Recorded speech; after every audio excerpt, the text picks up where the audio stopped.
85! You hear all the fans behind you. They were out there to practice today. First day with fans. What does that do for you guys? I mean, it just brings the energy in the atmosphere. They show us so much love when we're out here. I mean, they're cheering. Obviously, they kind of, it's like almost a game-esque, but it gives you that itch anticipation that, like, okay, it's getting closer to, actual regular season games happening. Was there a painting or a sign that you made out that caught your eye? That one right here. Oh, with Kobe. That's pretty fire, man. That's fire. Who made that? A fan? One of the kids, he made me a rug last year that I have in my office, my gaming setup. Now I get to add this. So, that's so cool. That's a really special relationship. It is. Listen, I don't want to talk too much about it, but got to bring up last year. Yeah. Obviously, you went through it. We've relived it watching Quarterback on Netflix. Going through that grind, what has that prepared you or taught you for going forward in your career? Handle adversity for the first time as a professional. It was the first major injury I really dealt with in my football career, so it was something new to me. Having the game I love so much taken away from me at the moment, it just taught me a lot of gratitude for the game, a lot of mental battles, good days, bad days, stuff like that. So it helped me, battle through perseverance to get to this point at where I'm at today. Was there anything that you leaned on from your childhood to help you get you through that time? I would say realistically, just my family. I mean, obviously my family's a part of my childhood, so that specifically, like, I leaned on them. They helped me out a lot. Like I said, I have my good days, my bad days, but they're always there for me throughout it all. One thing that I found watching both Quarterback, getting to know you a little bit now, your demeanor, and this is talked about, you're even keel. When was that? Was that something you had to work towards, or was that always just Jayden? I think that was always just me. Personally, I think that's what my parents said. Like, I was always just like a happy kid, smiling, laughing, having fun. And as I got older, it's kind of just, never let the moment get too big for you. You don't ever ride the waves of the highs and lows. There's a lot of ebbs and flows throughout this game, throughout this profession specifically. So you kind of just deal with that. I know it's only year 3. I'm not trying to age you, but you're a leader on this team, right? Yeah. And you got all these guys to go out to California. It feels like more guys than most quarterbacks are able to get out to go work out outside of the season. What was your pitch to them? How did that go? It really wasn't a pitch. It was like, guys wanted to do that. The guys wanted to come. All started off with Terry. Even we got in together early in the offseason before we even got to OTAs and stuff like that. And then you kind of try to plan, a couple days around the holidays in the summer and stuff like that. So it wasn't anything mandatory, but it just shows the want and the will of the camaraderie that we have with this group that we have to go out there and take time to fly. Some of them flew cross country to come to LA, enjoy the time with each other, get some good work in, and just have fun. I was chopping it up the other day with Chig Okonkwo, Yeah. and Chig told me one of the biggest reasons he wanted to come here was 2 reasons. 1, you. 2, that this locker room, kind of what you were talking about, is together.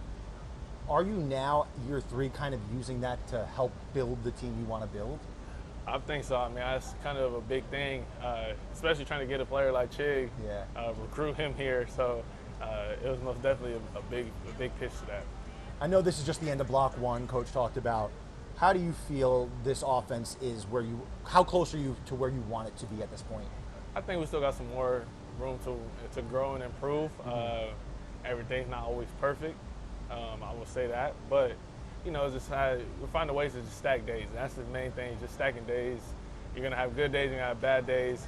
You're going to have good plays, bad plays throughout practice. So it's all about next play mentality and be able to stack days, because ultimately you don't want to be the best version of yourself right now, August 1st. Right. So I know you have experience working with David Blau, but now that he's your OC, he's only a few years older than you. What is that relationship like, learning from him this new offense? Man, it's cool. It's we came in with each other, so it's kind of like a special bond. He was a rookie coach, I was a rookie player, so we both learned at the same time, man. To see him now going to year 3, I'm in year 3, he's in year 3 as coaching, he's my offensive coordinator. So it's funny that we just sit back and reflect on those times of when I first walked through those doors on my 30 visit, and I met him for the first time, and I got drafted in rookie minicamp and stuff like that. So I'm super proud of him, super happy for him to have this opportunity to showcase his mind in football, his knowledge. I believe he's very brilliant, and just go out there and showcase that throughout his play calls and with the team play that we have. But you're a smart football dude yourself. So when the two of you are sitting in a room, obviously we're not there. Without giving too much away, what can you tell us is going on? Because I'm fascinated, especially with the small age gap between the two of you.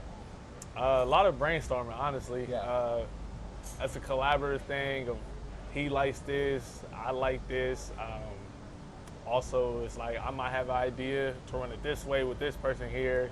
He might see it the same way. Or, even today, I don't want to give too much, but even today, I've seen something within our defense like, okay, going forward, we play a team like this that does this specific coverage. We could run this. We could attack it this way, stuff like that. And he was already ahead of me. Where like I'm already ahead of you, I already got that in, I already drew that up, stuff like that. So it's pretty cool. So you guys are really on the same page, it feels like. Yeah. So another guy feels like you're always on the same page, Terry McLaurin. Yeah. He's here from the start of camp. I'm not going to ask you about the wide receiver 2 thing. Yeah. But what I am going to ask you is, between you and Terry, there's other guys who have to step up besides you two. What are you looking for in camp to know that this is a guy I could trust giving the ball to on an important situation in the fourth quarter? I mean, just the knowledge of the offense, knowing that I know that on this play you're going to get your depth, you're going to be open because you see this coverage. Football IQ, and just a guy that wants to go out there and want it. Like when the game's on the line, like, hey, 5, like, throw me the ball. You can trust me. I'll go make a play. Stuff like that. You just want that dog mentality from not just me and Terry or LT, other guys, but just from the whole offense. Whoever's out there on the field, the other 10 other than me, you want them to just go out there and know, like, when game's on the line or when we need to do something tough, like, we could lean on them. Is there anyone now? I know it's day 3 at training camp. Is there anyone who's really standing out to you right now? Truthfully, I think the whole room, honestly, is standing out just with their knowledge and everything.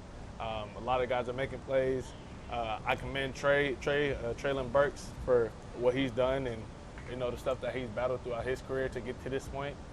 So it seems like the guy has a brand new energy about him and stuff like that. So everybody else in the room, man, like, I don't want to leave anybody out, but Trey was just the first person that came to my mind. I know the pads aren't on yet, but you got the best view of this new defense too. Yeah. A bunch of new guys out there: Odafe Owe, Stunny Styles, Nick Cross.